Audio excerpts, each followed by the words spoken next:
उनको इतना सुझाव जरूर दूंगा जो हमारे मंत्री जी हैं कि जनता के साथ में, जनता के प्रतिनिधियों के साथ में अच्छे स्वभाव और अच्छे व्यवहार से, अच्छे वातावरण में बातचीत करेंगे तो लोकतंत्र में संवाद ही समाधान का रास्ता है। ये मेरे सरपंच साथियों को भी सुझाव है और ये मेरे माननीय मंत्री जी को भी सुझाव है। ये किसी के अहंकार का विषय नहीं है।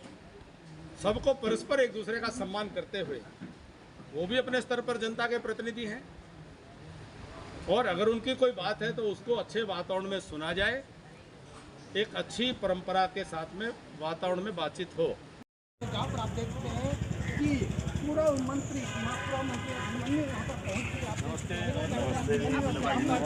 पहुंच चुकी है। आज बजट जो है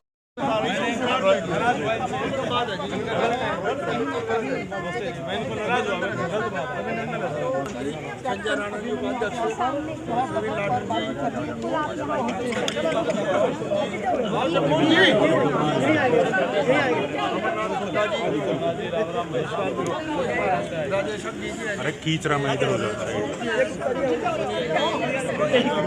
थोड़ा साइड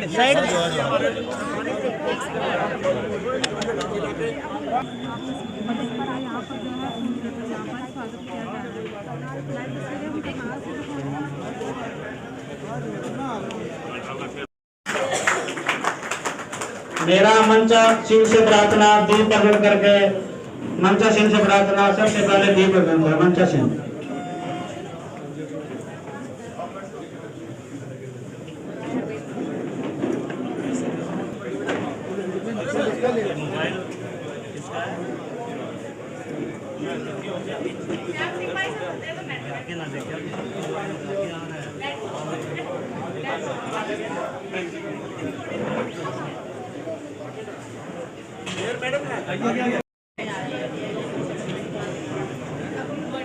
भारत माता की एक बार धन्यवाद उठा। भारत माता की वंदे वंदे जय श्री राम, जय श्री राम।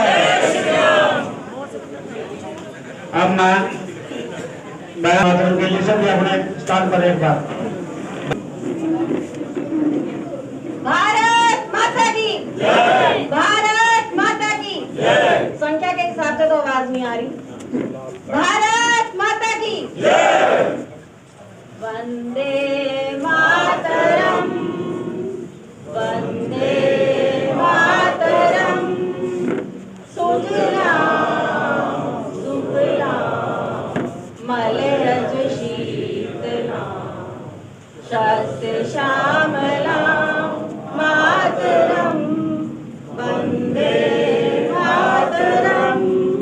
पुलकित यामिनी फूल कुसुमित द्रुमदल शोभिनी सुहासिनी सुमधुर भाषिणी सत्तां वरदा।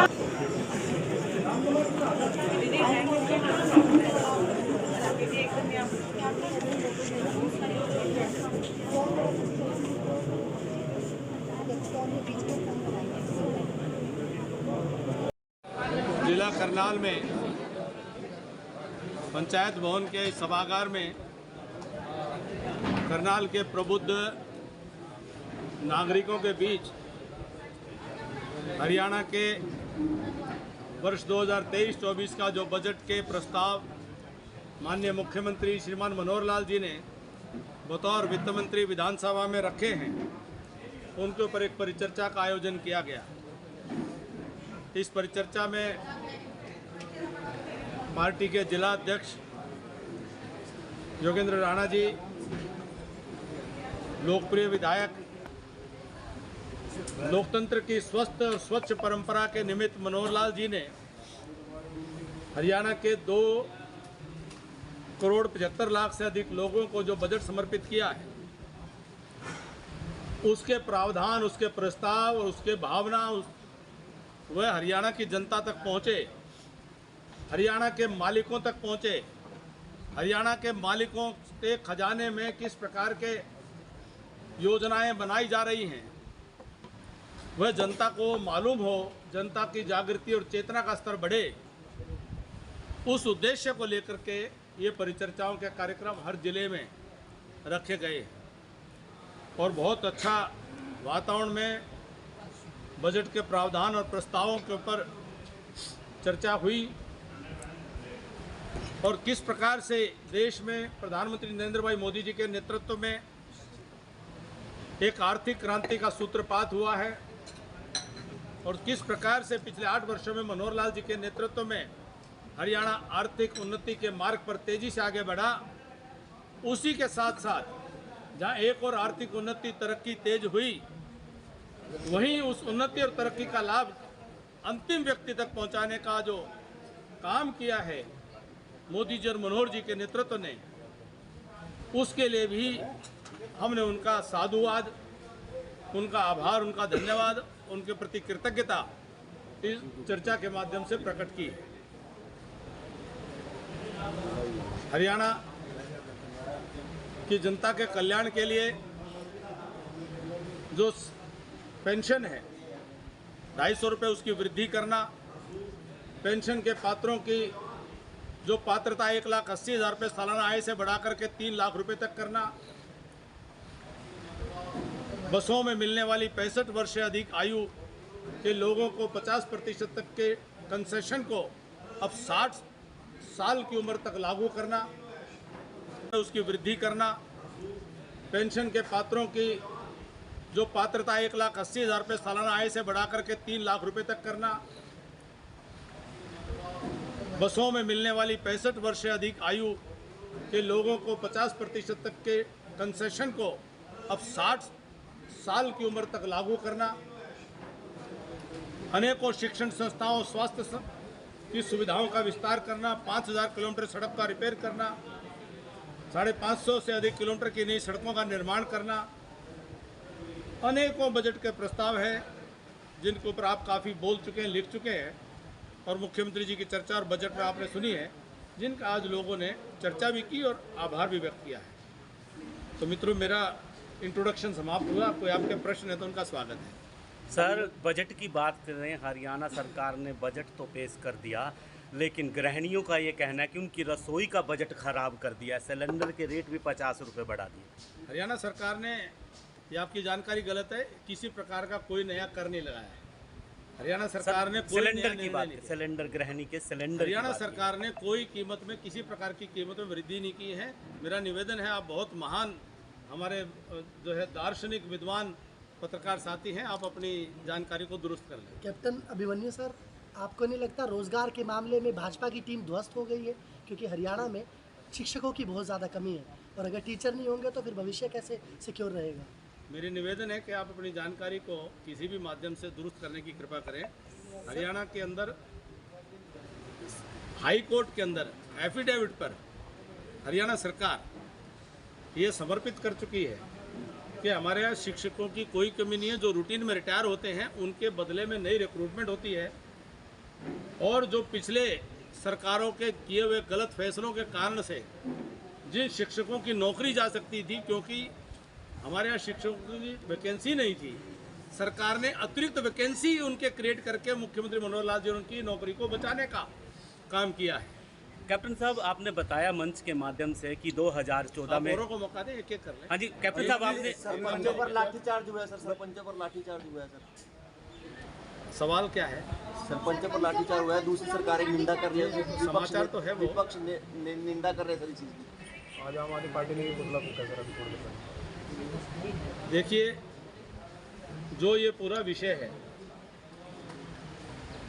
जो सारा हरियाणा के अंदर इसकी चर्चा है, हम उसमें इतना ही कहेंगे कि जनप्रतिनिधि अपने दायित्व को, जनता के प्रति अपने दायित्व को, कर्तव्य को, हम उसमें इतना ही कहेंगे कि जनप्रतिनिधि अपने दायित्व को, जनता के प्रति अपने दायित्व को, कर्तव्य को अच्छे से अच्छे कैसे निभाए, इस पर मिल बैठ करके बातें करनी चाहिए। और जो हमारे सरकार में भी प्रतिनिधि साथी हैं, मैं अपने मित्र हैं, हमारे साथी हैं, उनको इतना सुझाव जरूर दूंगा, जो हमारे मंत्री जी हैं, कि जनता के साथ में, जनता के प्रतिनिधियों के साथ में अच्छे स्वभाव और अच्छे व्यवहार से, अच्छे वातावरण में बातचीत करेंगे तो लोकतंत्र में संवाद ही समाधान का रास्ता है। ये मेरे सरपंच साथियों को भी सुझाव है और ये मेरे माननीय मंत्री जी को भी सुझाव है। ये किसी के अहंकार का विषय नहीं है। सबको परस्पर एक दूसरे का सम्मान करते हुए, वो भी अपने स्तर पर जनता के प्रतिनिधि हैं और अगर उनकी कोई बात है तो उसको अच्छे वातावरण में सुना जाए, एक अच्छी परंपरा के साथ में वातावरण में बातचीत हो। कैप्टन साहब एक बात है कि एक सवाल है आपसे, उनको काट के उन्होंने अनुमति दे दी उन्होंने। कैप्टन साहब एक बात है कि जैसे सरपंच राइट टू कॉल के माध्यम से बात रखी गई है, कानून पास किया जाए, क्या ये भविष्य में संसद पर या विधायकों में भी मान्य होगा?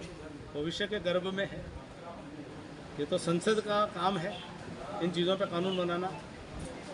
कैप्टन साहब, आप कुछ आप भी प्रदेश के वित्त मंत्री रहे हैं, उस समय प्रदेश में कितना कर्ज था, कितना घाटा बजट का था, अब ये क्यों बढ़ रहा है? आपने यहाँ उपस्थित थे, आपने मेरी परिचर्चा में मेरे संबोधन को सुना, आप उसको सुन लेते तो आपको पता चल जाता कि हरियाणा के पिछले 8 वर्षों में वित्त प्रबंधन पिछली सरकारों की तुलना में कहीं ज़्यादा बेहतर हुआ है और पहले से ज़्यादा बेहतर स्थिति में है। और मैं निवेदन करूंगा विपक्ष के साथियों को कि अभी बजट के ऊपर विधानसभा में मुख्यमंत्री जी ने लंबी चर्चा का समय दिया है।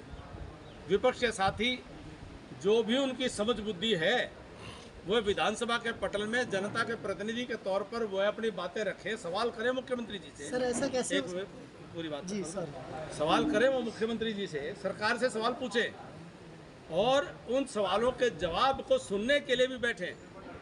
बतौर वित्त मंत्री मेरा 5 साल का अनुभव है कि वह शूट और स्कूट की पॉलिसी पे चलते थे। अपनी बात झूठी बात कह करके, झूठी कह रहा हूँ, झूठी बात कह करके चले जाते थे, लेकिन सुनने का उनको धैर्य नहीं रहता था। तो वह सच्चाई को समझें। उनके कार्यकाल के लिए हुए लोन आज के कार्यकाल की तुलना में उनके लोन्स कहीं ज़्यादा थे। आज पारदर्शिता है, पहले उनके कार्यकाल में पारदर्शिता नहीं थी।